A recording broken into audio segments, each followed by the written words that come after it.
Hi everybody, I am here with part one of a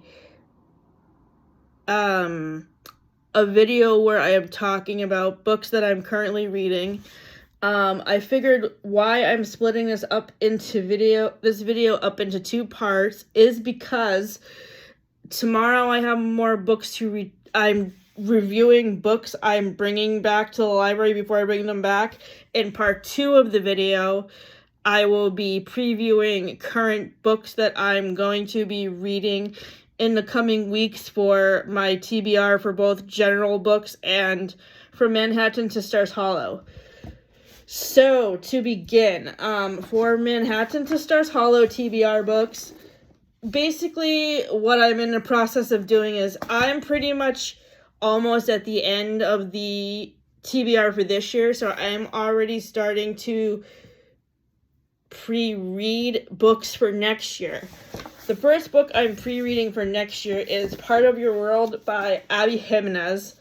I found it, so first of all, this is the first book in the series that has Just for the Summer in it, and I first read this book last year before I even put together this Gilmore Girls and Friends TBR. I believe I read it in spring of 2024, and I gave it 3.5 stars. In my reread of Part of Your World, I am on page 163, chapter 20, and I came across a list of book recommendations for friend characters on Instagram a couple of days ago. And this book was selected for Monica. And my guess is that this person picked this book to fit with Monica because Alexis, who is the main character in this book, is very similar to her. The next book that I'm reading from the Manhattan to Stars Hollow TBR is The Raven and Other Poems by Edgar Allan Poe. This goes with the episode of Gilmore Girls from season 3 that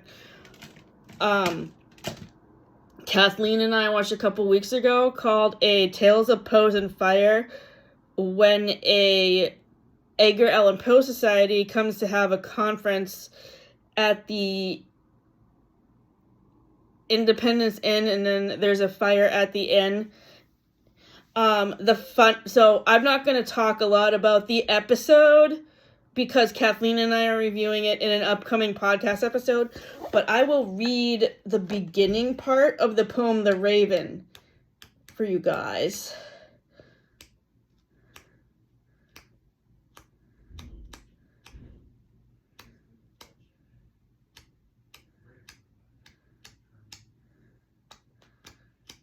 Oh, I missed it. Where did it go? 105.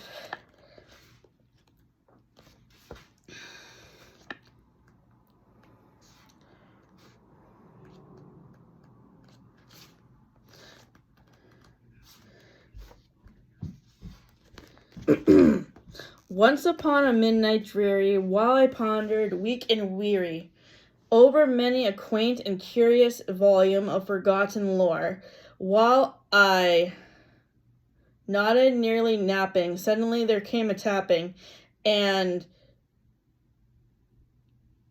some gently rapping at my chamber door. "'Tis some visitor," I muttered, tapping at my chamber door, "only this, and nothing more." Another TV show that Matt and I are watching right now is called Wednesday, which is a TV show that came out in 2022 on Netflix that focuses on the character of Wednesday Addams. And the school that she goes to is called Nevermore Academy, which is definitely inspired by The Raven. The next book I am pre-reading for the TBR for From Manhattan to Stars Hollow for next February is called Savor It. I got this book at the supermarket on the discount rack for $9.99, and this is by Tara DeWitt, who also wrote Funny Feelings, It's the first book in her Spoon's Oregon trilogy. Book number 3 is being released on June 26th.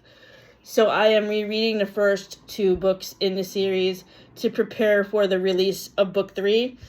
This book is set in a fictional town in Oregon called Spoons, which I feel is supposed to parody Forks, Washington from the Twilight series. Our main female character's name is Sage, and the male main character's name is Fisher. This was selected for the TBR because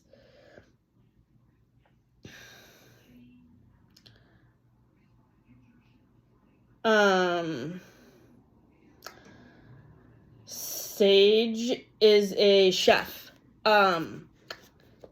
I gave this book 4.5 stars because of the setting and because of the dynamic between Sage and the main male character Fisher. In my reread, I am currently on chapter 14, page 142. The next book I am pre-reading for next year's TBR is a book I read earlier this year. Actually, no, I did read it earlier this year. I read it in March. This is Lauren Graham's memoir called Talking as Fast as I Can, where she talks about her experiences on Gilmore Girls and Parenthood and everything that she was on in between. Right now, I am on page 103, and on page 76, she asks a question. Also, in general, how great is Liza Wheel as Paris? Discuss. I have talked about Paris in previous videos. First of all, Liza Wheel was originally supposed to play Rory Gilmore, but she created the character of Paris herself. And I just love Paris. I feel so sad for her because her family is pretty neglectful of her and they don't seem to care about her very much, which is what I predict leads her to date her college professor Asher in season 4. Kathleen and I will be watching that episode and reviewing it for the blog in October. I was watching a video on YouTube about Paris's relationships, and in the comment section of that video, somebody said that the actor who played Asher did not like the fact that he was in a relationship with Paris, and that he thought it was gross, and I agree with him. In October, when Kathleen and I watched the episode The Nanny and the Professor, we are going to talk about why we think Paris dated her teacher, what led her to do this, and I have a fan theory that Paris is related to Monica and Ross. She's just in the generation that follows them, because Friends is set in the 90s and early 2000s. Gilmore Girls started airing in 2000, which is during the later seasons of Friends, 7, 8, 9, 10. So I have a fan theory that Paris is related to Monica and Ross. They're second cousins because Jack Geller was in the Korean War with Paris's grandfather, whose name I have given to be Charles, like Chandler's dad. The reason why I think that Paris is related to Ross and Monica is because her mannerisms are similar with the neuroticism. They're neurotic for different reasons. Monica is neurotic when it comes to being clean, and it's theorized that she has OCD. Paris is neurotic when it comes to her grades because she is so focused on getting into Harvard, and then she screws that up by dating Jamie, being distracted by her relationship, and having sex for the first time. And then she has the meltdown on national television about not getting into Harvard and having sex for the first time. And what made me pose this theory in the first place that she's related to Monica and Ross is because when she's talking to Rory after she messes up the speech on C-SPAN, she says the generations before me have gone to Harvard. And I have messed this tradition up for my family. So my thought is that Ross and Monica either got their undergraduate or graduate degrees at Harvard. Ross is a paleontologist, so he probably went to college for like earth science, and then probably went to graduate school to get his master's in museum science because he works at the Natural History Museum in Manhattan in the dinosaur exhibit. And then Monica is a chef. So my thought is, so she also is a food critic in a few different episodes. So my thought is that she studied journalism in college because she has the job as the food critic, but she also studied business and culinary arts because she becomes a chef, and she eventually moves up in the rank at Alessandro's and becomes the head chef. And as far as what happened with that job once her and Chandler relocate to the suburbs, what my thought is that after season 10, when Monica and Chandler moved to Westchester to raise Jack and Erica, Monica commutes to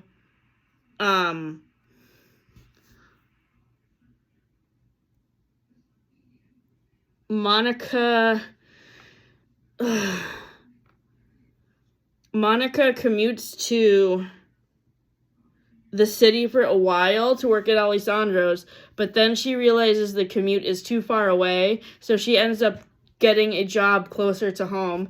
And Chandler is still in advertising as a copywriter. He moves up from junior copywriter to senior copywriter after a long time doing that.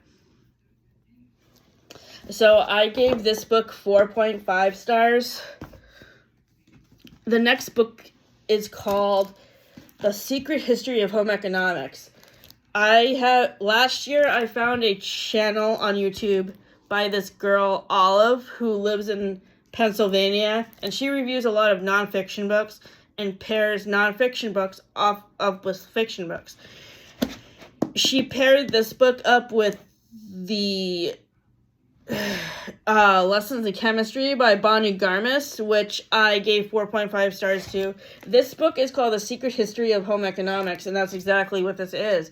It's a history of the subject that we studied in middle school called home economics that teach you cooking and sewing and, in some cases, childcare skills. Because I remember when I took home economics, we did this unit where we had to take a baby egg home and take care of it for a week and like journal about the childcare.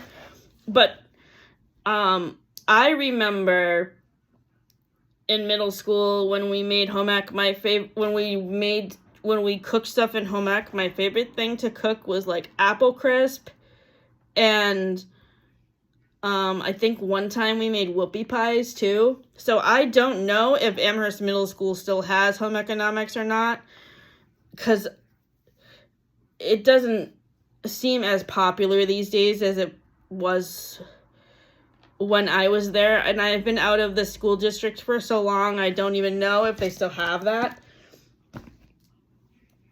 So today I went book shopping and I bought a couple of new books. One book I bought is a new release called The Austen Affair, which which is a romance that takes place on the set of the filming of a Jane Austen movie. This book ties into the From Manhattan to Stars Hollow TBR because Joey is an actor, and if he were to be in a movie with Regency romance in it, I'm pretty sure he would probably be the romantic lead. Like in Pride and Prejudice, maybe he would be like Bingley or something. So I'm excited to read this. I think Bookish Melody talked about this in one of her most recent wrap-ups. That's how I first heard about it, so I'm very excited to read this. The next book that I am reading is Soul Searching, which is Lila Sage's new book.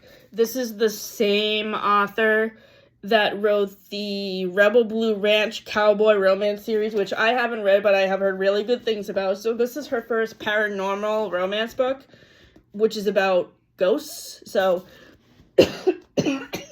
this book was released a couple of weeks ago on September 30th, and I'm super excited to read it.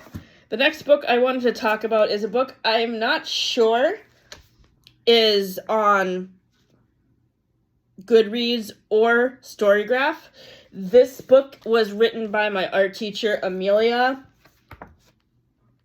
Gerritsen Persons, and basically what she did was she interviewed people at a writing conference she went to, and she asked them about their favorite ghost story and collected them into this book, which is about, I don't know, it looks like it's 50 pages, but the pages are not numbered, and I think she did a really good job with this. I really enjoyed it. It is called Notes from the 422nd Annual Rates for Writing Conference. So I don't think this book is on Goodreads or Storygraph, but if it is, and I just haven't found it yet, I would give it 4.5 stars. The next book was recommended to me by Books and Lala because she did a video where she tier ranked her recent horror reads, and she talked about this book very highly. I think she gave it 4.5 stars. I am almost done with it, so I think I'm probably going to take it back to the library tomorrow. I am currently on page 197, chapter 20. The next book I read is the sequel to A Study in Drowning, A Theory of Dreaming. I gave A Study in Drowning 4.5 stars. I didn't like the romance in this book quite as much as A Study in Drowning. I just thought they were too uncertain of themselves and if they wanted to be in a romance or not. But, I mean, I love Ava Reed's writing style. This is my fourth book by her. Or third. No. Because I have read this book, A Study in Drowning, and Lady Macbeth. And then I'm still waiting to read her book that came out earlier this year called Fable for the End of the World, which is a sapphic romance book. So I'm going to probably give this book 3.75 stars, rounded up to 4. I would rate it higher, but I didn't really like the development of the relationship. I thought that could have been better worked out. The next book is called An Academy for Liars. This is by the same author as House of Hunger, which I did not like. I DNF'd that at 42% because I could not get behind a romance. So this book reminds me a lot of If We Were Villains by M.L. Rio. But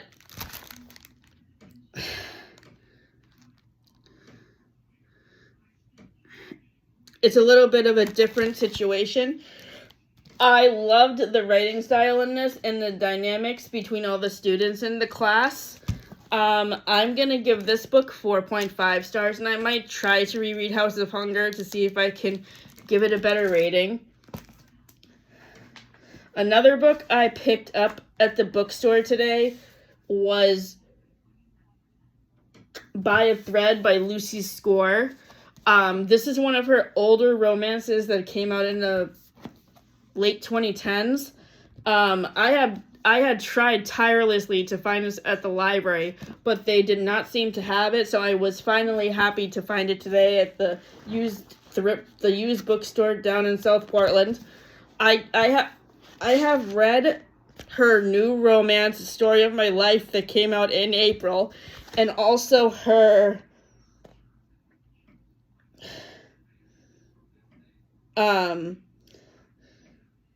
thing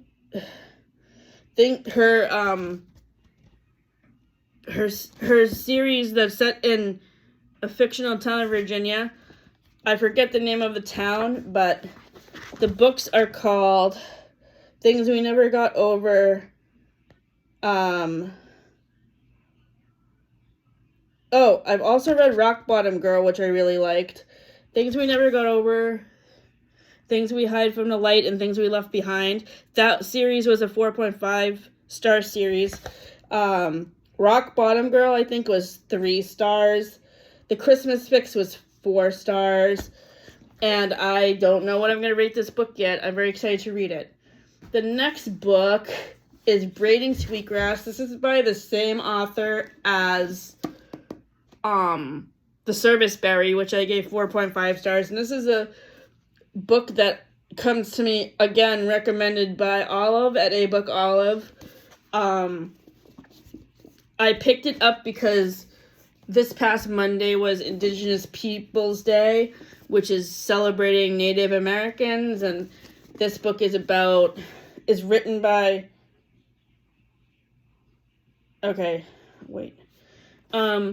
it's basically about,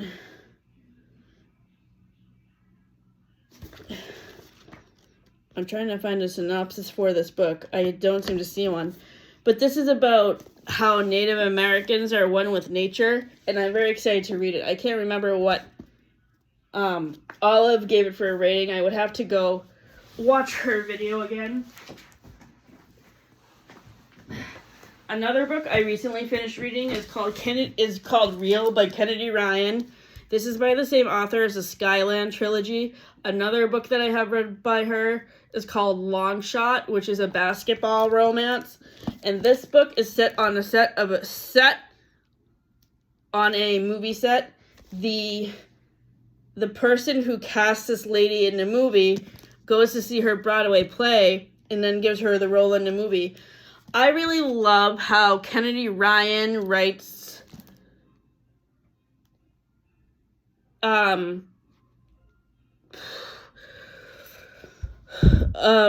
characters with disabilities, because in the second book in the Skyland series, which is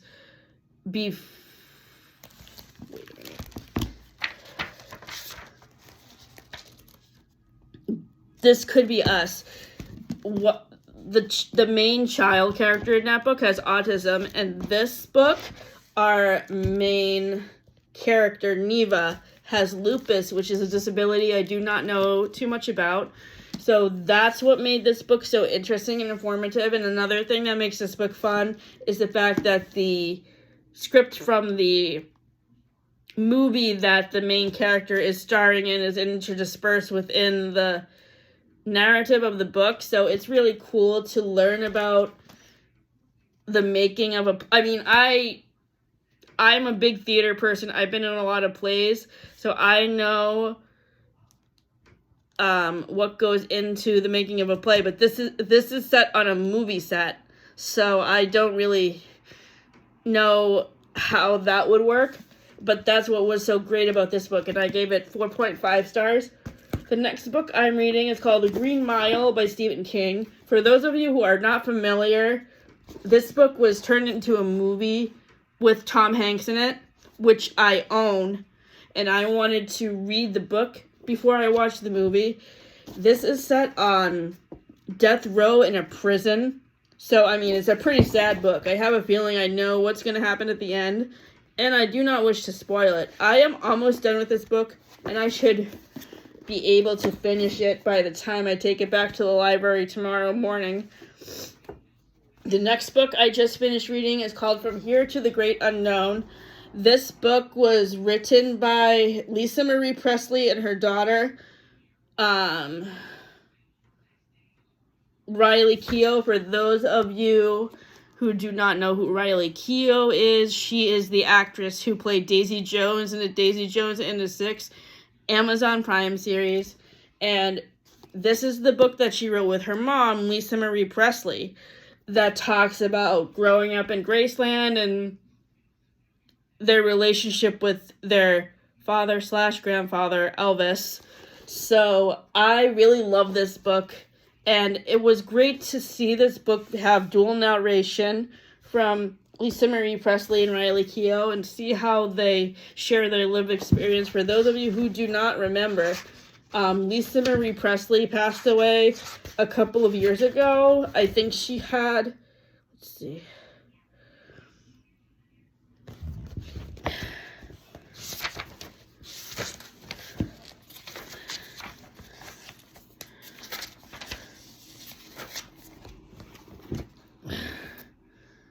I missed something here. This book came out last year, and Lisa Marie Presley, I believe... Wait, oh, here we go.